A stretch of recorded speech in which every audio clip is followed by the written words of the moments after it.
Okay, back to B'dikas Chametz. So we learned the concept of selling Chametz, why it's done today more than it was done in the olden days, and today you don't sell the Chametz yourself, you appoint the rabbi as an agent to sell the Chametz for you. And we're discussing the different time zones, how to do the Chametz, even though this year that doesn't matter because we sold the Chametz a whole day earlier. Okay, now, there are certain opinions in halacha that say you shouldn't sell real chametz. Because maybe the sale is not that 100% valid, and maybe, So there are opinions that say you shouldn't sell real chametz. In our custom, we do sell real chametz because the way we sell chametz, according to the Alter Rebbe, as we will discuss later, what's called an Od of Kabbalah with a guarantor, who's guaranteeing all the money, who's a Jew, so therefore in our custom we actually do sell real chametz. In fact, they tell stories about great tzaddikim.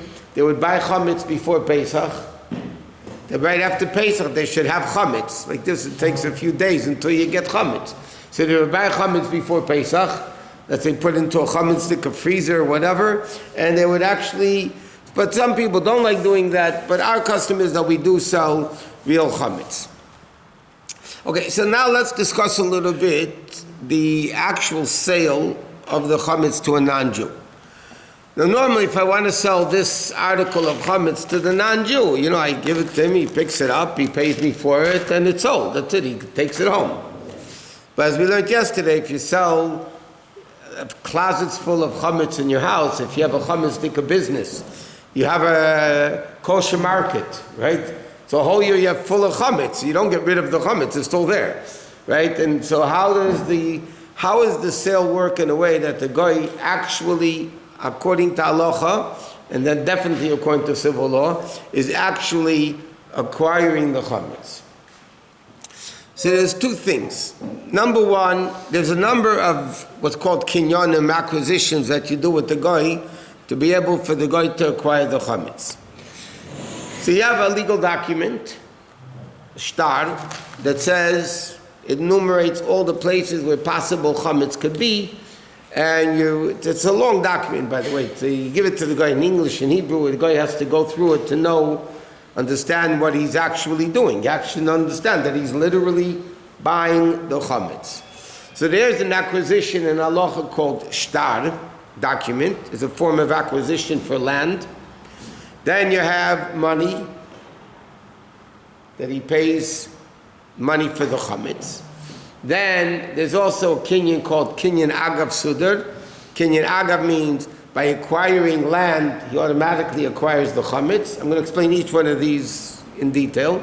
He acquires the chametz, and then you also give him a key, which is a form of acquisition in halacha for properties. If I give you a key, it shows I'm giving over ownership to you. That's why I'm giving you the key.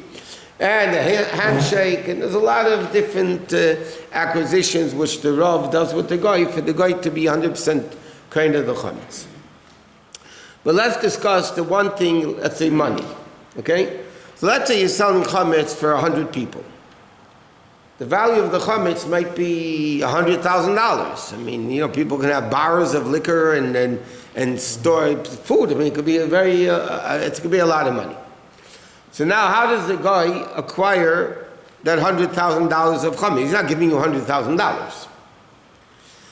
So what does he do? He gives you a down payment. The guy gives you actually a down payment. Let's say he gives you, let's speak simply, he gives you, let's say, $500 down payment for this. Set to cute kids of the family. Link to Facebook.com. Is there a minimum or range? Yeah, I'll explain to you, yeah. So the guy actually gives a down payment. Now there is an opinion in halacha, it's also an argument in halacha. There are opinions in halacha that the down payment should be at least a pruta, let's say a nickel, for every person that you're selling chametz for. So let's say you're selling it for 100 people, it should be at least $5, 5 times 100, that every person you're buying a pruta as a down payment for each person. But what happens with the rest of the money? He's only giving you $500 and you're selling $100,000 worth of chametz. So how does it work with the rest of the money? So in the document it says, the rest of the money is a loan. I'm lending the guy 9,000, whatever it is, $900 and $500, and it's a loan. He owes me the money. The problem with that is, the Alter Rebbe comes up with a brilliant chiddush. I mean, not chiddush. The Alter Rebbe says books that were from the Rishonim were not revealed earlier; they were printed later. And the Alter Rebbe quotes as a shita mekabetzes in Rishon, what that says: a loan doesn't help by a guy that he as a down payment. By a Jew, if he gives you a down payment and he owes you the rest, then that's an acquisition. But by a guy, there's a shita mekabetzes. The Rishonim say that it's not valid by a guy. So then, if the guy is giving you $500 and the amount of chametz is $100,000, what do you do with the rest of the? According to that opinion, the loan is not valid. So therefore, the Alter Rebbe has this concept called art of kabbalah. Art of kabbalah means a guarantor. But in halacha, there's two types of guarantors. There's somebody in Hebrew it's called arov, guarantor. Right? So I lend you $1,000. I want a guarantor. So a normal guarantor, a regular arov, it's called, is as follows. You're lending him money, I'm the guarantor. So what happens, meaning if the time comes to collect the debt, you go to the guy that owes you the money first. If he doesn't have the money, then you go to the guarantor. Right? That's the way a normal guarantor works. You don't go straight to the guarantor. You first go to the guy that owes you the money. And then if he doesn't have it, then you go to the guarantor to collect the money. That's one way. That's one artiv. Another artiv in halacha and chesed mishpat is called artiv kablan. Artiv kablan means a guarantor that you don't even go to the guy that owes you the money. You go straight to the guy, the Jew that's a guarantor. That means if I'm the guarantor and you're loaned to him, let's say, he doesn't go to you, he goes straight to me for the money. A regular guarantor, a regular artiv means you first go to the guy who owes you the money. He doesn't have, then you go to the guarantor. Artiv kabbalah means you go straight to the guarantor. So based on that, what's unique about that is the guy is not involved anymore. The guy doesn't even owe you the money anymore. The Jew owes you the money. So when the guy gives me a $500 down payment, the rest of the money is not owed to me by the guy. It's owed to me by a Jew who's guaranteeing the money. And according to all opinions, that's valid. Okay? So that's the Alter Rebbe's way of selling chametz with an artiv kablan. A lot of people don't do artiv kablan. A lot of people do artiv kablan. Whatever. But either way, the sale is valid. But in Chabad, we do it with an artiv kablan, which justifies the sale better than if it's just with a regular loan that the guy owes you the money without a guarantor. And therefore, our custom is that we sell real chametz. Okay, so that's the money aspect of it. So really, if I'm selling him $100,000 worth of chametz, the guy should be giving me $100,000. But he doesn't have it, obviously. So what do? The guy gives you a down payment, which, by the way, usually the rabbi gives him the guy a present, the down payment. You should have the money to pay for the down payment. I mean, that's because that's what the guy makes on this deal. It makes a few $100. What? But you're selling it. It's not yours.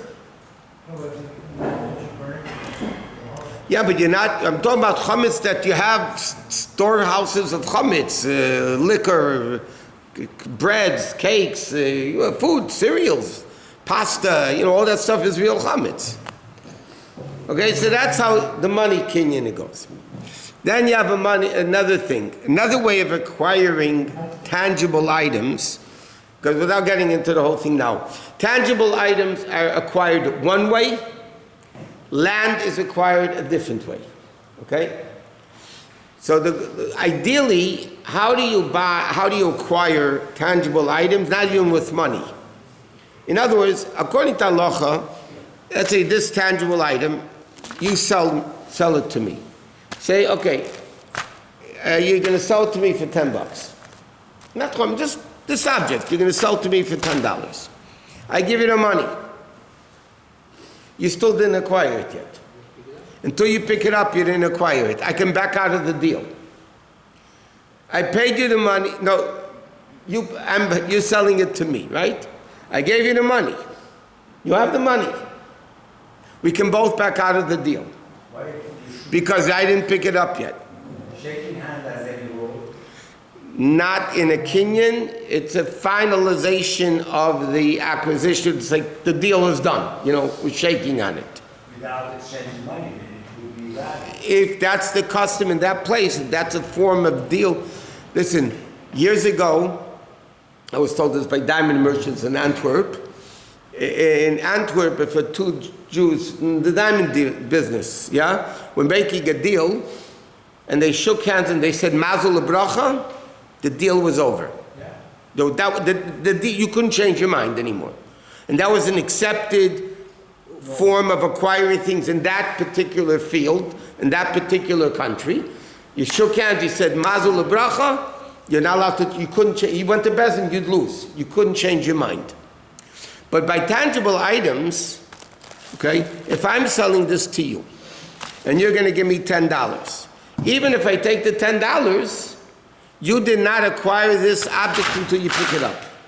If it's something that you can't pick up, like you buy a cow, you can't pick up the cow, so as long as you do Meshicha, you pull the cow, you acquire it. But money itself is not an acquisition for tangible items. Okay? So again, granted the guy gives you money, but how in the world are you acquiring? He's not picking up all the chametz. He's not going to everybody's house and picking up all the chametz. So there's a kinyan in halacha that's called kinyan agav, which means if you acquire land, by acquiring the land, you can automatically acquire all the objects that are on the land, if that's the deal. So you don't have to pick up the tangible items. By acquiring the land, you automatically acquire tangible items also without even picking it up. So what do we do with the guy? We rent to the guy. Not only do we sell the chametz to the guy, we actually rent to the guy the place where the chametz is in everybody's house. So in other words, you have a chametz in your closet. Let's say you put away chametz in the closet. So we're renting, the guy is renting that closet from you. And he pays rental. There's a down payment for the rental also.